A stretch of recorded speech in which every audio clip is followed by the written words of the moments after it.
부자들의 한 7, 80% 이상은 자수성가한 사람들이 7, 80% 이상은 가난한 집 출신들이었던 거죠.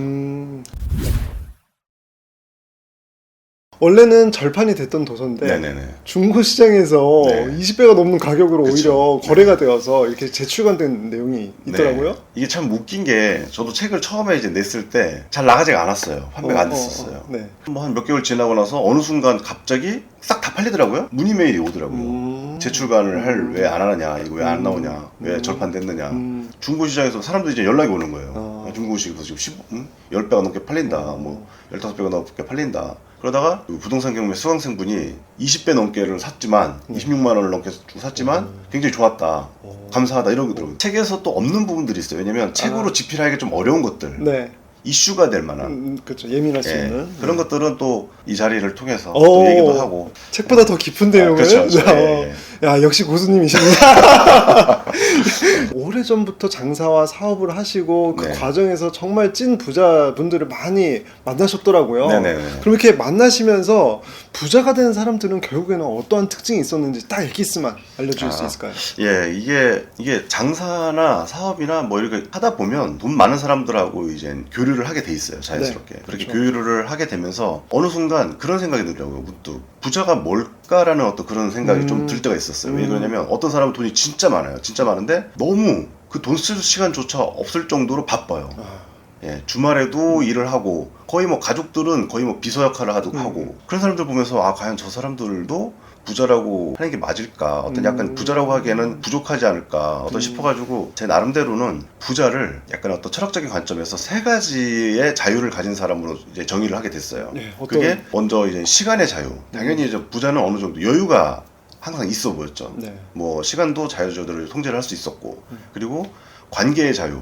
어딘가에 뭐 얽히지 않았었어요. 왜냐면 어딘가에 얽힌다는 뜻이 그 사람이 자유가 없다는 거거든요. 맞아요. 그리고 돈의 자유. 이건 당연한 거겠죠. 돈의 자유. 어떤 자기가 하고 싶은 거에 대해서 어떤 돈의 제약을 받지 않아야겠죠. 제가 만났던 사람들, 같이 이제 교류했던 사람들 이렇게 떠올려 보니까 부자들은 처음부터 부자로 보였더라고요. 다. 예. 애초에 그 사람들은 처음부터 말투나 네. 행동, 어떤 생각, 또 태도, 자세 이런 것들이 부자처럼 보였더라고요. 특징적인 게 근성. 그 근성. 사람들은 근성. 정말 이 근성은 누구보다도 더 뛰어났던 것 같아요. 꾸준히 해내는 그런 근성. 근데 그런 근성에 대해서 얘기를 하면은 근성은 사람들이 흔히 생각하기엔 타고나는 거야. 뭐 이렇게 얘기를 많이 해서 그러면 난 어차피 부자가 안 되는 거야? 이렇게 말하실 수도 있을 것 같아요. 2015년도 네이처 제네틱스라는 그 채널에서 네. 1958년부터 2012년까지 2748쌍의 쌍둥이를 대상으로 조사를 했어요. 근성이나 태도, 어떤 습관 그런 것들이 과연 선천적이냐. 똑같은 부모 밑에서 태어난 쌍둥이면 선천적이라면 똑같아야 되겠죠. 그렇죠. 그랬더니 다 다르더라 이거죠. 아, 그래요? 예, 그래서 그 연구 결과는 근성이나 습성이나 어떤 그런 성향은, 성격이나 성향 같은 거는 일부는 선천적일지 몰라도 대부분은 후천적으로 이루어진다 이거죠. 내가 자기 개발하기에 따라서 달라질 수가 있다. 그쵸. 부자들의 한 7, 80% 이상은, 자수성가한 사람들이 7, 80% 이상은 가난한 집 출신들이었던 거죠. 흔히 말하는 흙수저. 그쵸. 뭐 요즘에도 뭐 항상 뭐 어떤 뭐 가난해서 뭐 성공했다 어떤 그런 책들도 많이 나오고 또 그런 것도 많이 나오는 것처럼, 근데 그게 그냥 나온 것만은 아니고 실제로 봐도 가난한 집에서 부자가 된 사람들이 많거든요. 그래서 그걸 보면은 선천적이었다면 가난한 집에서 태어난 사람은 가난하게 계속 가야겠죠. 대물림이 되어야 그쵸. 한다. 가난한 집에서 그 사람들이 부자가 될 수 있었던 건, 이런 얘기 뭐 하면 좀 민감할지 모르겠지만 가난한 집의 자녀들은 결핍에 대해서 잘 참아요. 결핍한 걸 잘 참고 이겨내요. 그러니까 그게 자기의 어떤 근성과 악력이 돼가지고 뭘 해도 끈기 있게 하는 거죠. 대부분 뭘 다 갖춘 사람들은 금방 실증을 내요. 맞아. 이거 좀 사업하다가 포기하고 저거 좀 사업하다가 포기하고. 가난한 집에서 그런 어떤 결핍에 대해서 인내하고 참았던 사람들이 뭘 하면 끝까지 해내는 거죠. 이거 약간 비슷한 게 제가 예전에 한 5년 전인가요? 서울대 입학한 신입생들 대상으로 해서 너가 그렇게 공부를 했었던 그 이유는 뭐냐라고 했을 때 제일 1위가 결핍 때문에 그렇다. 그거랑 약간 비슷한 맥락이지 않을까 싶네요. 예, 그러네요. 예. 네, 선천적으로 이런 근성이 마련되는 건 아니지만 후천적으로 내가 그런 근성을 만들어갈 수 있는 그런 방법이 있을까요? 그 근성을 갖고 있는 사람들에 대해서 생활 습관이나 같이 생활하면서 봤던 어떤 태도들을 봤었어요. 그 사람들은 뭐든 큰 거를 그렇게 뭐 열심히 한 것도 아니고 쉽고 간단하고 작은 것들을 꾸준히 하더라고요. 일반 사람들 이제 비타민 먹으라고 하면 대부분 비타민 딱 먹으면서 한 30일을 못 먹거든요. 그렇죠. 예.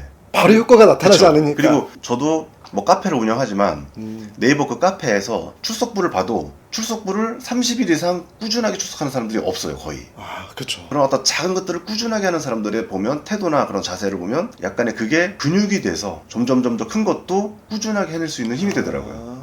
그래서 그런 태도가 되게 중요한 것 같아요. 뭔가 하나를 정하면 그거를 일단 작은 거라도 꾸준히 해보면 한 예를 들어서 일주일, 한 달, 뭐 2달, 3달 해내다 보면 근력처럼 근육이 돼서 좀 더 큰 것, 좀 더 큰 것도 해낼 수 있는 어떤 힘이 되는 것 같아요. 근데 진짜 공감되는 게 뭐냐면 네. 학교 다닐 때도 공부도 그렇고 네. 이런 사업도 그렇고 보면 처음에 잘 모르고 시작하는 사람들은 계획이 엄청 거창해요. 아, 그렇죠. 엄청 드높고. 네, 맞아요. 근데 그걸 하다가 안 되는 걸 확인을 하거든요. 네. 그러면 이거 어차피 그쵸. 안 되는구나. 나는 근성이 없다. 네. 나는 의지력이 없다. 하면서 뭔가를 또 다음에 할 거는 더 잘 안 하려고 그러고 도전도 안 하려고 그러고 시도도 안 하려고 하죠. 그러면은 이제 본인 스스로가 내가 성공할 수 있는 사람인지를 가늠해 보기 위해서는 내가 아주 작은 거라도 꾸준하게 계획을 세우고 실천할 수 있는지를 한번 테스트를 해보는 게 좋을 것 같고, 그쵸. 네. 만약에 그 근성을 기르고 싶다면은 하나를 작은 거, 정말 작은 걸 정하고 30일만 해보자, 이걸 네. 도전을 해보는 것도 네, 좋을 것 같아요. 그렇죠. 못했다고 그래서 이제 나는 역시 근성이 없어 이렇게 포기하지 말고 좀 더 작은 거, 그럼 더 작은 거, 더 작은 거. 예, 그래서 진짜 한번 뭔가를 10일이든 5일이든 해내 보면 그런 것들이 자신감도 주고 근성이 생겨요. 그렇게. 이렇게. 초반부터 너무 좋은 말씀. 지금 이것만 나가도 되겠는데.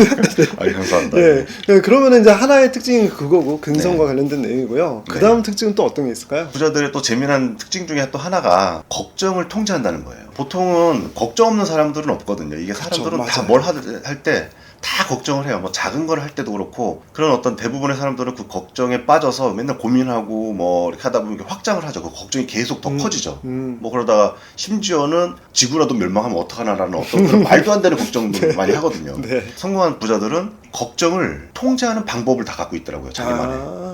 원래 걱정을 한번 시작하면은 그쵸. 꼬리에 꼬리를 물어서 네. 다른 걸 잘 못하거든요. 내가 네, 정말 맞아요. 열심히 네. 해야 되는 거를. 네. 근데 그거를 컨트롤할 수 있는 본인만의 노하우가 있으면은 그걸 네. 빨리 생각을 잘라내고 네. 내가 가려는 방향으로 빨리 갈 수 있다. 그렇죠. 사업이나 장사를 하는 사람들은 얼마나 더 걱정이 많겠어요. 이게 뭐 맞죠. 매출액이 좀 올라갔다가 갑자기 또 떨어지기도 하고. 근데 그 이유를 또 몰라요. 왜 매출액이 올라갔는지, 왜 매출액이 떨어졌는지. 그렇죠. 예. 그리고 이거를 다시 살리려면 어떻게 해야 되는지. 하루 종일 본인들도 그거를 이제 지배 당해 보니까 이래서는 안 되겠다. 그래서 스스로가 타개하는 방법들을 연구하다가 그렇게 각자 나름 고유한 걱정을 통제하는 방법을 배운 것 같아요. 이제 작가님께서 보시기에 네. 그래도 이거는 일반 사람들이 가장 실천할 법하다 하는 그런 통제 방법이 있을까요? 그 여러 어떤 부자들한테 제가 물어보고 그런 것 중에서 가장 쉬운 게 그 A4 용지에다가 네. 그냥 걱정되는 걸 다 써보는 거예요. 뭘 내가 지금 걱정하고 있는 건지. 뭐 그냥 걱정하다 보면 내가 무슨 걱정을 하는지 모르겠지만 걱정을 위한 또 걱정을 할 때가 있거든요. 맞아요. 그걸 다 써보는 거예요. 다 써보다 보면 거의 뭐 한 절반 이상은 그 쓰는 과정에서 해결이 돼요. 그리고 나머지 한 30% 40%는 그 쓰면서 이거는 내가 해도 소용이 없다라는 걸 알게 돼요. 그리고 고작 해야 한 10% 이내만 이 걱정을 쓰다 보면 해결 방법이 나와요. 내가 예를 들어서 뭐 지금 현재 매출액이 줄어서 너무 고민이다. 그러면 그걸 쭉 써다 보면 왜 매출액이 줄었는지, 이 비용을 통제를 하면 어느 정도 매출액이 줄은 것도 내가 해결할 수 있던 어떤 방향이 보인다든지, 현재 어떤 너무 과도한 그 비용을 줄여야 되겠다라는 어떤 대안이 나온다든지, 그리고 뭐 어떤 기존의 어떤 광고라든지 그런 것들을 좀 더 한번 적극적으로 해봐야 되겠다. 아니면은 뭐 SNS를 좀 더 활용을 해봐야 되겠다. 이런 대안이 나오면 그때부터 생각 방향이 바뀌어요. 걱정이 아닌 좀 발전적인 생각으로 바뀌는 거죠. 어떻게 보면 개선책을 그쵸. 찾을 수 있는, 이게 머릿속으로 한번 생각하면은 네. 거의 SF 공상과학 영화처럼 막 흘러가거든요. 그쵸. 말도 안 되게. 네. 근데 글을 쓰면은 좀 더 현실적으로 생각하게 될 것 같아요. 네. 그러니까 현실적인 걸 생각하고 그 안에서 내가 해결책을 이제 가지려고 하는데 좀 더 힘을 쏟게 된다. 뭐 소위 말하면 이제 감정 쓰레기통이라는 말처럼 어떤 사람한테 감정을 계속 던지면 던지는 사람은 감정이 해소가 되잖아요. 감정을 받는 사람은 그 감정 때문에 그것도 힘들지만 네. 그런 것처럼 글도 뭔가 써보면 자신의 감정이나 생각이 나가면서 좀 더 발전적인 방향으로 정리가 되는 거죠. 마지막으로 네. 3번째 특징까지 말씀해 주세요. 저도 재미났던 게 메모를 많이 해요. 예. 그래요. 아주 뚜렷한 특징이었었어요. 항상 수첩을 옛날에는 부자들 대부분이 항상 수첩을 갖고 다녔었어요. 뭐 기자 수첩을 갖고 다니는 분도 계시고 조그만 수첩을 갖고 다니는 분도, 뭐 볼펜도 어떤 분들은 되게 작은 거, 작은 사이즈의 수첩에 딱 들어가서 세팅을 해놓고 항상 뭔가 적었었어요. 그리고 생각이 많아가지고 얘기하는 도중에도 뭔가 어떤 생각에 빠지는 부자들도 있었고, 그런 분도 계셨고 재미났던 것 같아요. 그렇게 생각이 많고 뭔가 계속 끊임없이 메모를 하려고 했던 그런 태도. 근데 지금은 이제 또 부자들도 진화를 하더라고요. 간단하게 스마트폰. 그쵸. 예, 대부분의 부자들이 그렇게 메모를 많이 하고 이게 좋은 게 대부분 다 생각이 많잖아요. 네. 근데 생각을 발전적으로 하는 게 굉장히 또 중요한 것 같아요. 그쵸. 예, 뭐 예를 들어 사업을 하는데 뭐 장사를 하는데 어떻게 하면 더 잘할 수 있을까? 어떻게 하면 더 손님한테 더 좋은 더 어떤 서비스를 제공할 수 있을까? 이게 고민을 하다 보면 그런 것들이 이제 놓치기 쉬운 것들을 자연스럽게 메모를 하게 되는 거예요. 예. 그쵸. 그러다 보니까 습관적으로 어떤 그런 자기 발전을 위해서 그렇게 메모광이 되는 것 같더라고요. 근데 사실 메모가 중요하다는 거는 여러 가지 책들이 많이 나오잖아요. 네네. 근데 그 책을 읽었을 때는 메모해야지 네. 라고 생각을 하지만 또 이걸 꾸준히 하는 사람은 또 별로 없어요. 네. 그러면은 이제 오늘 말씀 주신 내용을 이제 정리를 해보면은 이제 근성도 중요하고 메모하는 것도 중요하다. 그러면은 내가 딱 30일 정도만 네. 꾸준하게 메모하는 거 한 줄이라도 그걸 목표로 삼아보는 건 어떨까? 그쵸. 갑자기 이 생각이 들어요. 그것도 괜찮은 것 같아요. 그쵸? 예. 지금 그거는 일석이조일 것 같은데요. 지금 되게 공감을 해주시는데. 그러니까 그 근성도 높이고요. 그쵸. 예, 꾸준히 한다는 근성도 그쵸. 높이고 메모하는 어떤 습관도 들이고 일석이조인 것 같아요. 예. 부자가 되는 사고방식은 따로 있을 거야. 뭐 부자가 되는 사고방식이 중요해. 이렇게 많이 생각을 하시는데 네네. 그렇다면은 부자들은 알고 있고 가난한 사람들은 모르고 있는 뭐 이런 것들이 있을까요? 부동산 경매를 처음으로 어떤 그 강의도 하고 네. 왜냐면 제가 2008년도에 그때 당시에 굉장히 좀 무너져가는 그런 회사를 살리기 위해서 생존을 위해서 부동산 경매를 배운 거거든요. 네. 그렇게 해서 부동산 경매를 배우고 그걸 해보니까 이게 정말 기회가 되더라고요. 그 기회가 돼서 그래서 재테크 책을 처음 냈던 게 부동산 경매 관련 책이었었던 거예요. 그래서 경매를 이제 가르쳐 보니까 부동산이라는 게 사실 뭐 인플레이션 복리 효과가 있기 때문에 버티고 잘 있으면 불어나서 또 자산이 커지거든요. 네. 그러다 보면 어떤 사람 또 운이 좋게 짧은 시간에 돈을 많이 벌 때가 있는데 돈을 많이 번 사람들 중에 어떤 사람들이 다시 가난해지더라는 거예요. 상황이 더 안 좋아지는 거예요. 그럴 수가 있어요. 예, 그러니까 돈을 예를 들어서 한 1억을 벌었는데 갑자기 빚이 2억이 된다든지. 그래서 그런 걸 보면서 부자와 가난한 사람의 어떤 차이점이 자꾸 보이더라고요. 경매를 하다 보면 명도라는 걸 하게 되거든요. 네. 명도라는 건 내가 낙찰받은 집에 그 사람을 이제 내보내는 거. 그리고 그 사람에 내보내고 그 사람으로부터 이제 집을 인도받는 건데 그 명도하는 그 대상자들 중에서 채무자라고 빚을 지고 빚을 갚지 못해가지고 경매당한 사람들이 있어요. 네. 그 사람들하고 이제 대화도 하고 이야기도 하고 명도하는 과정에서 그 사람들의 어떤 생활 습관이라든가 그걸 이제 좀 알게 되는 거죠. 그 사람들의 가치관이나. 네. 그러면서 느낀 게 부자와 가난한 사람들의 어떤 차이가 있구나. 예, 그런 차이가 전부 말하기에는 좀 어렵겠지만 그쵸. 뭐 핵심적인 걸 얘기하자면 가난한 사람들은 후회를 주로 많이 해요. 항상 말투에서 내가 옛날에 뭐뭐 했으면 옛날에 이랬으면 그러니까 옛날 얘기를 많이 해요. 그러니까 과거에서 벗어나지 못하는 것 같아요. 그러니까 과거의 어떤 그런 영광, 과거의 어떤 그런 후회 거기에서 벗어나지 못하고 항상 현재 속에서도 과거만 생각해요. 예. 예를 들어서 그 술집에 가면은 갑자기 목소리가 커져서 들어보면 내가 왕년에 있잖아. 네, 그렇죠. 이런 느낌. 그러면서 왕년에 그거를 유지를 했으면 내가 지금 이 상태가 아니야 라는 어떤 그런 뉘앙스로 계속. 예. 그리고 부자들도 항상 과거를 생각해요. 근데 부자들은 그 과거를 다르게 생각을 하더라고요. 어떻게 하냐면 부자들은 후회보다는 반성을 해요. 내가 이때 이렇게 했으면 뭐 이렇게 더 나았을 건데 이런 식으로 과거의 어떤 작은 것도 반성을 하기 때문에 똑같은 과거를 생각해도 반성을 하는 사람은 발전하는 거고 후회를 하는 사람은 그 과거 속에서 나오지 못하는 거죠. 그러면 반성은 앞으로의 계획이 포함된 내용인 거겠죠. 그쵸.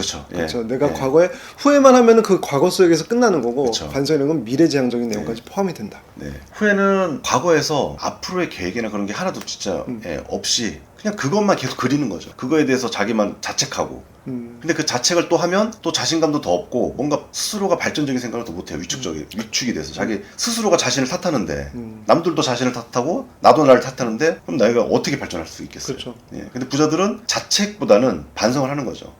그래서 스스로가 격려하고 그렇게 하면서 더 자신에 대해서 어떤 멘탈을 더 다독여 주는 거죠.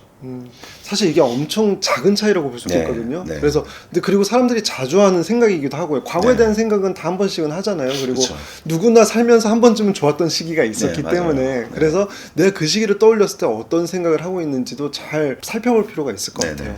예, 그럼 또 다른 특징은 어떤 게 있을까요? 그리고 이제 또 하나가 공짜. 공짜. 예. 부자들은 공짜를 다 다 싫어해요. 아 진짜요? 예, 공짜는 무조건 그거에 더 큰 비용을 지불한다는 걸 알아요. 뭐 내가 예를 들어 소매점으로 장사를 하는데 거래처, 도매점들은 항상 소매점들한테 물건을 납품을 해야 되니까 대부분이 도매점들이 소매점들한테 접대를 하려고 그래요.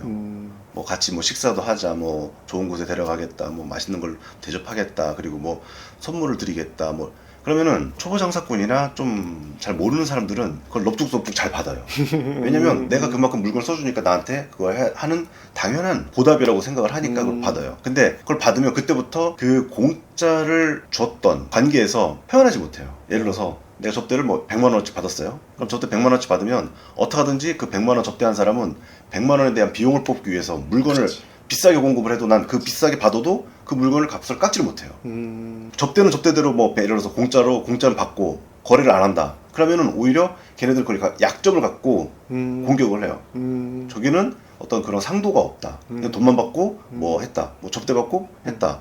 그러면 소문만 더 안 좋게 나요. 결국에는 내가 받은 것보다 더 큰 걸 잃게 될 수가 그쵸. 있겠네요. 예.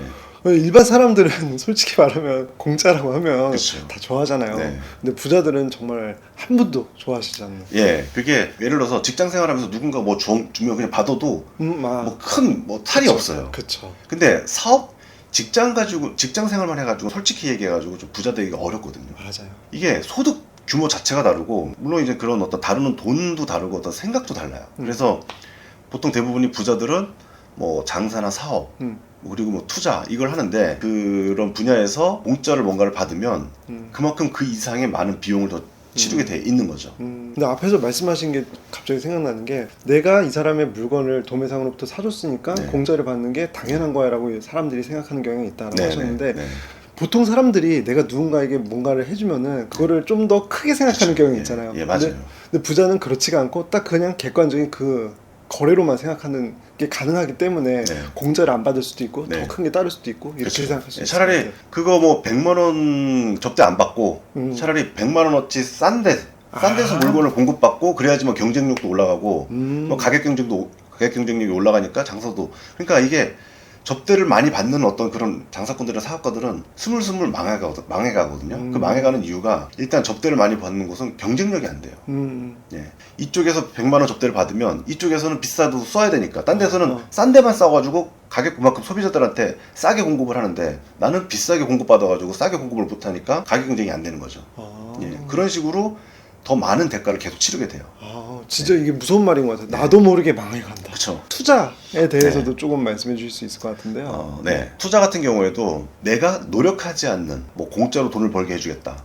뭐 공짜로 뭘 해주겠다. 미끼를 던지는 그런 게 있죠. 네. 그런 거를 덥석 물었다가는 오히려 그 공짜가 아니고 더 많은 비용. 예전에도 어떤 경우가 있었냐면 물론 이제 지금은 워낙 또 막 경쟁도 심하니까 저기지만 옛날에는 공짜 강의가 그렇게 많았었어요. 지금도 좀 공짜 강의가 많은데 맞아. 공짜 강의는 공짜로 들어보면 그게 공짜가 아니에요. 신문지에 신문상에 예를 들어서 경매 공짜 강의 해가지고 큰 그 스테디움 빌려가지고 거기에 막 1000명 가까이 걷다 사람 집어넣고 막 강의를 해요. 딱 가면 가자마자 거기서 뭔가를 이제 나눠주는 게 있어요. 그 유인물을 하고 책 같은 거 나눠주는데 그걸 또 거기서 사야 돼요. 그 현장에서. 근데 거기 공짜라고 해서 거기 갔는데 안 사고 안 들어가는 사람이 없거든요. 그쵸. 그리고 그걸 사도 그 안에 들어가도 다 얘기를 해요. 그럼 하다 보면 뭔가가 빠져 있어요. 내가 필요한 것들. 핵심. 예. 그럼 그걸 하려면은 개인적으로 연락을 하라. 이런 식으로 해가지고 더 많은 비용을 지불하죠. 차라리 몇만 원, 몇십만 원 내고 강의를 듣는 게 낫지. 공짜라고 해서 강의 들었다가 뭐 몇만 원짜리 뭘 또 사고 통화를 하려면은 또 얼마가 필요하고 매몰 비용으로 빠져드는 거죠. 거기.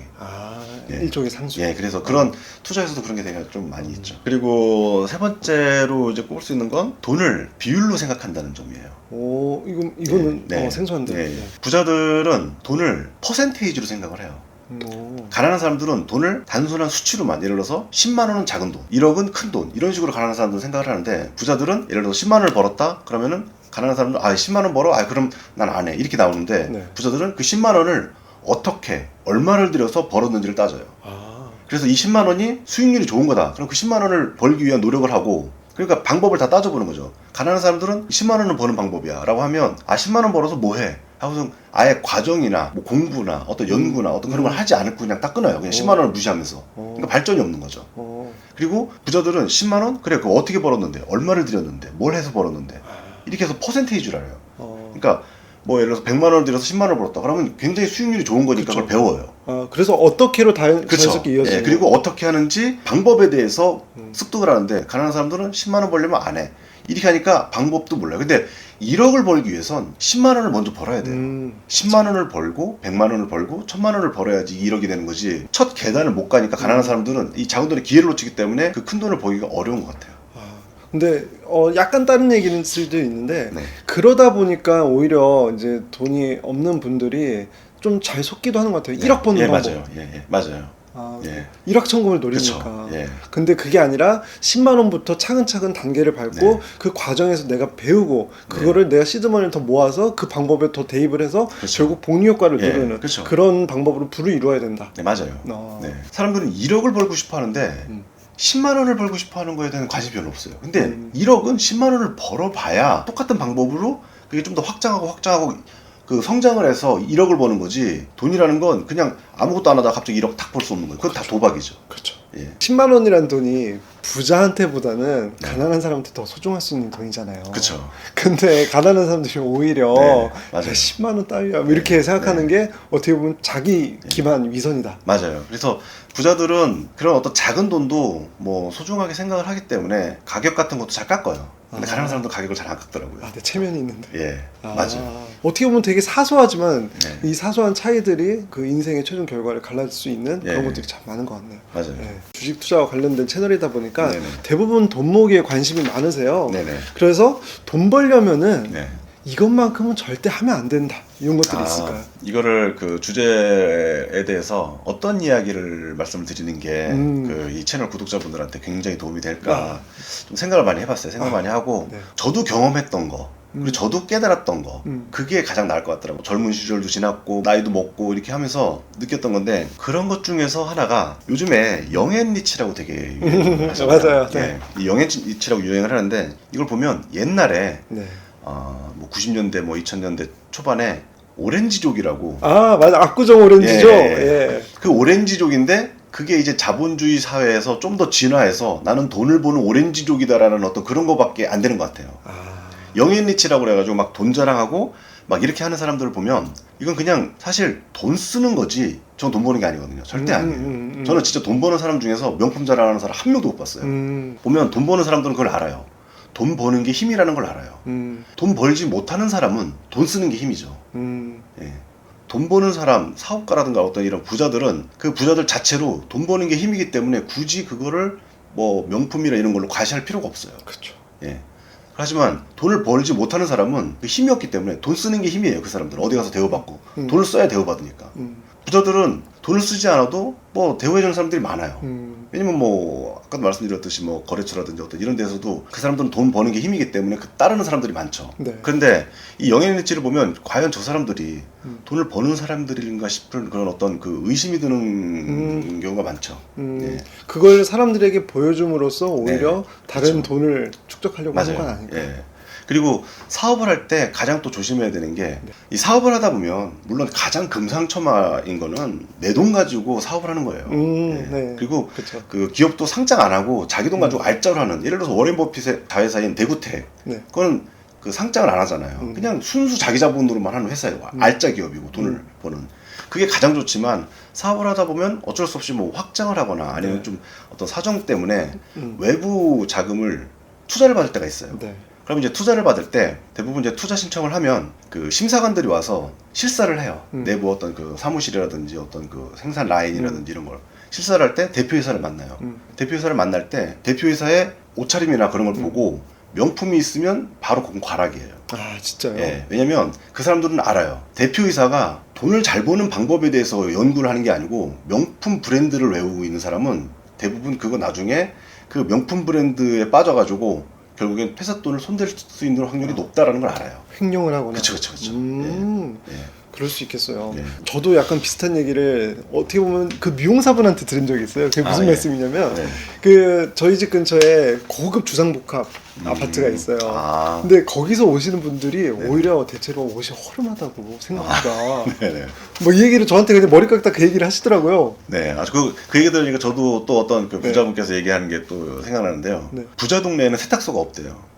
그거 왜 그러죠?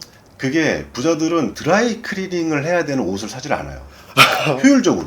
그냥 예를 들어서 세탁기라든지 이런 걸로, 물 세탁이라든지 이런 걸로 해서 그냥 빠르고 입는 옷을 좋아하지, 그걸 세탁소에다가 돈 줘가면서 그걸 맡기는 걸 되게 아까워하는 거죠. 요즘에는 그 재질이 좋아가지고 옛날처럼 그냥 세탁기에서 돌려서 이렇게 효율적으로 한 거지, 세탁비를 굳이 몇천 원, 몇만 원씩 내면서 드라이 클리닝을 하지 않는다는 거죠. 돈을 허투루 쓰지. 네, 그쵸. 예. 어떤 그런 부자들이 사는 동네에는 세탁소가 잘 없고. 예, 그러면 이제 또 다른 특징은 네. 어떤 게 있죠? 부자들 중에 또 특징이 싸다고 함부로 사지 않아요. 가격이 싸다고. 네.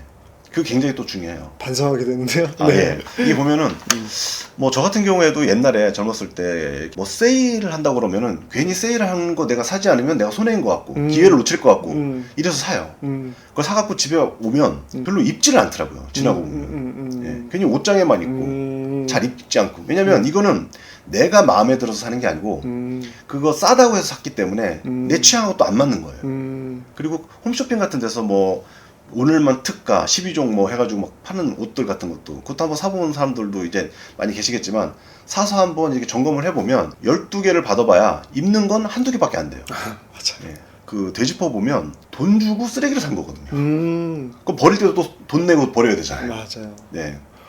이제 홈쇼핑 얘기를 하셔서, 네. 홈쇼핑에 보통 팔면은 7종 이렇게 팔아요. 네, 맞아요. 네. 근데 딱 봐도 다 마음에 들지 않거든요. 네. 한 2개 정도는 네, 완전 맞아요. 별로야. 네. 그런데 7개라는 그 숫자에 그 가격이 좀 싸 보이니까 그래서 사는데. 예. 그게 상술이에요.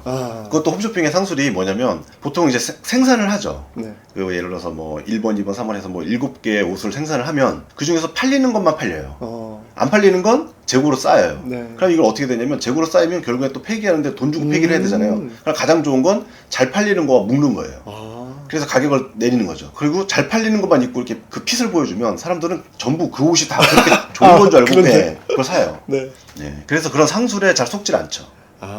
차라리 내가 갖고 싶은 걸 사야 되는 거예요. 그러니까 갖고 싶은 걸 내가 못 산다. 내가 돈이 없어가지고 갖고 싶은 걸 못 산다. 그러면 목적이 뚜렷하게 생기잖아요. 내가 저걸 갖겠다. 그럼 내가 필요한 돈은 이만큼이니까 이만큼 벌어야 되겠다. 목적의식이 뚜렷해가지고 내가 어떻게 돈을 벌어야 되는 어떤 방법론을 생각하는데, 싸다고 사면 그거에 대한 어떤 그 가치를 느끼지 못하는 거죠. 그러면 계속 그런 것만 사게 되겠네요. 그쵸. 예. 근데 또 말씀하신 것 중에 생각나는 게, 보통 우리가 이럴 때가 있어요. 상품이 만약에 뭐 편백나무 침대다, 아니면 뭐 어떤 제품이다 이렇게 있으면은 가격 구성이 조금씩 달라요. 뭐가 더 들어가고 기능이 더 들어가고. 네네. 근데 나는 분명히 좀 더 비싼 게 사고 싶은데 네. 가격이 좀 부담되니까 네. 그것보다 약간 그쵸. 더 싼 걸 사요. 네.